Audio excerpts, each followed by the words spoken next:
Not knowing your worth can be a huge hindrance to the growth of your business and keep you from being successful.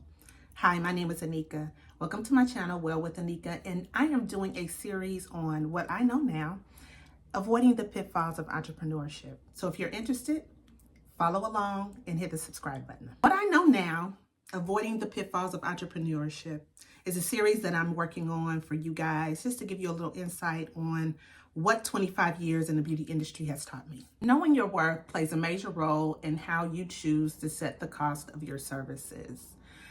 Taking in consideration the cost of products, your overhead in terms of where you do your services, whether it's you renting a booth or whether you are leasing a building or you own the salon. Also taking into consideration your expertise and skill, the money you've paid out for continuing education, along with you valuing yourself, is all going to be part of the equation when it comes to calculating a livable wage for your services. Quantifying all of these attributes can be kind of tough if you are comparing yourself with other salon professionals or other salons in the area. So it's very important that you take the time to write down what things cost you per client. Really breaking down how many shampoos you can get out of a shampoo or how many treatments you get out of a particular treatment that you offer. You know, how many times are you able to use this blow dryer, for how long before you have to replace it? Those are some of the things that you need to, utilize in your calculations, along with your overhead, your booth rent, your lease, as far as other things that you do with continuing education. You have to renew your license here in Ohio every other year. So that's another calculation you need to add into knowing your worth. And then actually knowing your self-worth.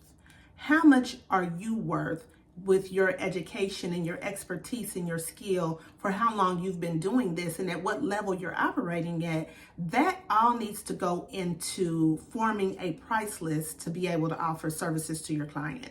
You don't want to start just offering a particular service and charging a certain amount based off of what your neighbor is doing, because you may have put more thought and effort into being able to give this service. You may actually offer more professionalism than the next stylist. You may only service one client at a time, or maybe, not overbooking yourself, having a client wait. There may be other attributes to what you have to offer that will allow you to be able to charge more. So what you charge really comes down to dollars and cents. It's really important to calculate and compute what it is you're utilizing in your business so that you know you're charging the right amount per each customer. Number 2, set boundaries and stick to them. Your client's ability to plan or not plan well is not your emergency. Don't put yourself in situations where you are squeezing people in and overriding your book and your schedule and time that you've allotted for yourself and your family to get customers in just to make a customer happy. Now, if you have the time and you want to appease a customer, especially if it's a customer that, comes on a regular basis, that's great if you have that time. But every time you say yes to one thing, you're saying no to something else. So if I can advise you on anything, is to really set your calendar according to what your family requires. If you have children, they have recitals, basketball games, any other type of activity that you want to be there for, you need to put that in your salon calendar, not just your phone calendar, but in your salon calendar. So when it comes time for a customer to go in your booking link to make an appointment, that's already blocked out. And you want to make sure you have enough time before and after the event so you can leave the salon and get there on time. And then you can leave your event outside of the salon to make it back in time for your next customer. Having these boundaries in place will help your book move smoothly. It will help clients be able to feel like they're getting the appointments they want based off of your availability. If you don't have it available, then there's not anything to choose from. They don't know if you're servicing another client or if you have another responsibility outside of the salon. They just know it's not available, and they can book accordingly, or they can book a little sooner, or maybe wait until after your particular event to book, but setting that boundary and holding to it will bring you peace in the long run. It keeps you from running around like a chicken with your head cut off, and it allows you to be there for your family and yourself, as well as service your clients in a peaceful manner. Number 3, avoid burnout. Now, the first 2 topics I talked about were knowing your worth and charging accordingly, and also setting boundaries when it comes to the time you spend behind the chair and the time you allot for your family. When you do not charge enough, you find yourself working more than you want to work and missing out on a lot of home events or even rest for yourself, for your body to recharge and relax, because you're trying to make that dollar. And it's not that you're chasing the money, you're just overworking yourself to be able to make ends meet. So making sure you set your prices at a livable wage for your lifestyle is key in avoiding burnout. And that goes for setting the boundaries with booking customers as well, not squeezing people in, like I said before, and just really holding to what your schedule says, and not just taking a customer because you need to make the money to fill in the gap, or because you have that time to do it and you're like, well, I'm not doing anything else. Well, not doing something is oftentimes what we need to do, is not do nothing at all. Rest and recharge. Just take time for yourself. These are all key, experiences you need to have to avoid burnout.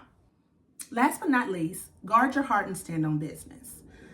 In this industry, as a beauty professional, we are in love with our clients and our clients are in love with us. Some of them are like family to us. Some of them, we've seen their kids through prom and homecoming and now graduation, and they've gone off to college and they've gotten their masters, and now we're doing their hair for their wedding.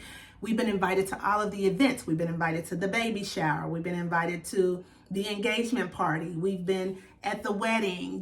They fly us out so we can be a part of their destination events. And you feel like you are just part of the family. You feel like they're your best friends, and you will be willing to bend over backwards for them to make sure that they're satisfied with their services and that you're there to do the services. But let's keep in mind the boundaries we talked about prior to. You want to make sure that you're really standing on business when it comes to keeping those boundaries and not letting the gray line be slighted when it comes to bending over backwards for your client. As much as we love our clients and our clients love us, when we're not around, they will find someone else to do their hair. And that's okay. All money isn't good money when it comes down to your physical and mental health. So setting those boundaries around taking care of you first is really important. So you want to make sure that you guard your heart when it comes to really wanting to show up for those customers that have been with you for a long time. Not that they mean you ill, but you always want to, sometimes we want to be overachievers when it comes to them. But you want to check in with yourself first. Check in with your family first before you go the extra mile for one of your long-standing customers. Now, of course, we want to go the extra mile when it comes to offering great customer service, being on time, getting them in and out in a timely fashion, and all the things, right? But when it comes to prioritizing ourselves and our health and what we're worth, we need to check in first before we say yes to them, because it says no to something else. I hope this made sense to you. I hope you found value in this video. If you did, hit the subscribe button. And until next time, be well.